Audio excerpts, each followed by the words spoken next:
Assalamualaikum warahmatullahi wabarakatuh. Bismillahirrahmanirrahim.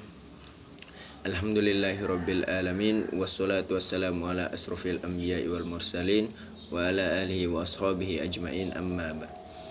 Pertama-tama marilah kita panjatkan puja beserta rasa syukur kita kehadirat Allah Subhanahu wa taala yang telah memberikan kita berbagai macam limpahan rahmat dan karunia.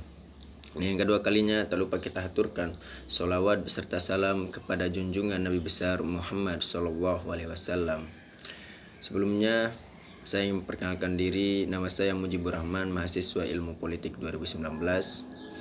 Pada kesempatan kali ini saya akan membahas bagaimana kepemimpinan politik dalam lembaga eksekutif dan legislatif.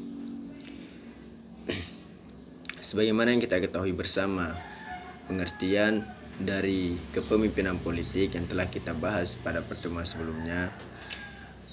Kepemimpinan politik di dalam dua lembaga, yaitu lembaga eksekutif dan lembaga legislatif, dua lembaga besar dalam tatanan sebuah negara, yaitu eksekutif atau seorang ketua pemimpin tertinggi. Kita ambil contoh di Indonesia ialah presiden, dan mungkin pada negara-negara yang menganut sistem lainnya yaitu Perdana Menteri dan Raja. Jadi kepemimpinan politik di dalam lembaga eksekutif itu dijalankan oleh seorang presiden. Jika kita ambil contoh di negara demokrasi ialah seorang presiden, maka di sini kita bisa melihat bagaimana prosesi kepemimpinan dari seorang kepala negara, yaitu mengurusi bagaimana semua elemen-elemen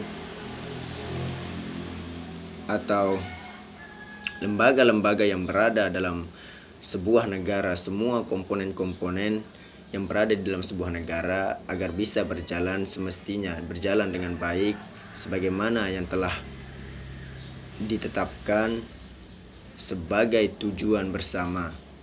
Jadi seorang presiden atau seorang pemimpin negara di sini bertugas bagaimana ia harus mengawasi kinerja dari lembaga-lembaga maupun komponen-komponen yang berada di dalam sebuah sistem kepemimpinannya. Dalam kata lain, di sini seorang presiden menjalankan sebuah kepemimpinan itu bergantung dari bagaimana ia memimpin. Sebagaimana kita ketahui bersama,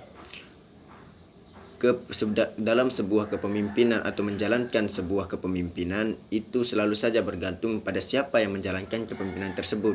Jika kita berbicara pada ranah eksekutif, tentu di sini ada seorang presiden, dan bagaimana seorang presiden menjalankan kepemimpinannya itu bergantung kepada individual masing-masing. Ya, boleh jadi bagaimana presiden itu mengambil atau kepala negara tersebut, bagaimana ia harus mengambil, bagaimana ia memimpin para anggota-anggota atau lembaga-lembaga yang berada di bawahnya, atau dalam kata lain memimpin rakyatnya, tentu menuju kepada arah tujuan serta kebaikan bersama. Jadi begitulah kira-kira tugas dari seorang pemimpin di dalam eksekutif. Nah, jika kita berbicara pada ranah legislatif, tentu di sini ada beberapa lembaga kembali. Kita ambil contoh di Indonesia itu DPR dan lain sebagainya. Jadi di dalam lembaga legislatif ini tentu nanti ada bagian-bagiannya juga.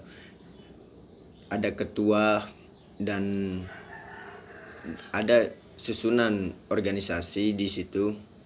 Ada ketua, wakil sekretaris dan lain sebagainya. Nah, dan di sana lagi terbagi menjadi biro-biro. Ketua pemimpin di dalam sebuah lembaga legislatif yaitu tentu mempertanggungjawabkan bagaimana kinerja daripada anggota-anggota yang mereka pimpin di sini. Tentu itu hanya berada pada ranah legislatif.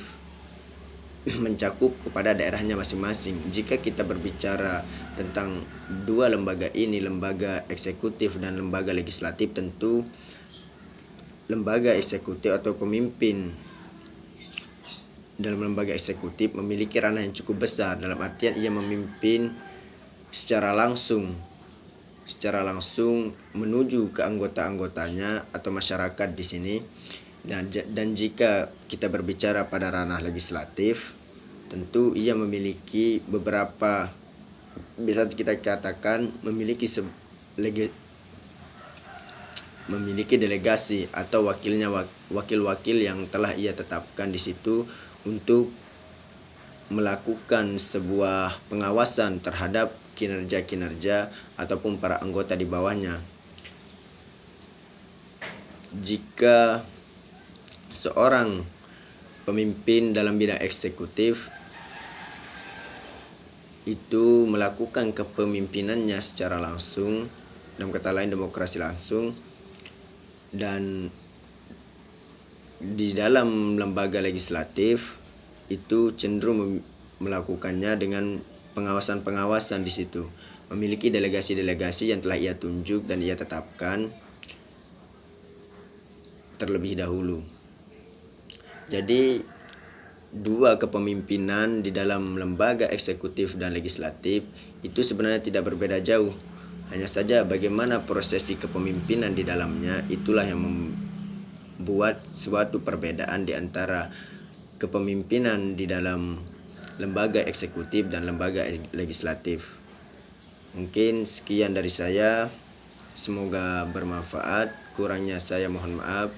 Lillahi fasabil haq, fastabiqul khairat. Wassalamualaikum warahmatullahi wabarakatuh.